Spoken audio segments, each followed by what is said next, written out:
Proses renovasi Stadion Gelora B.J. Habibie Parepare telah mencapai 95%. Kepala Balai Prasarana Pemukiman Wilayah Sulsel Kusworo Darpito mengatakan 5%-nya tinggal pemasangan single seat untuk tribun barat dan VIP dan atap. Kusworo mengungkapkan kondisi rumput Stadion GBH juga tumbuh subur dan saat ini memasuki tahap penjagaan serta perawatan.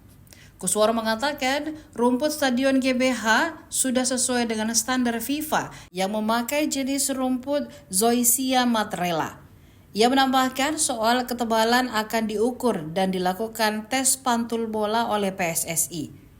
Kusworo juga membeberkan pencahayaan atau lampu stadion juga kapasitasnya ditambah dari sebelumnya 1.200 lux sekarang menjadi 1.500 lux. Dia pun menegaskan stadion tersebut sudah sangat layak digunakan dan dihadiri banyak penonton pada akhir Februari 2025 mendatang.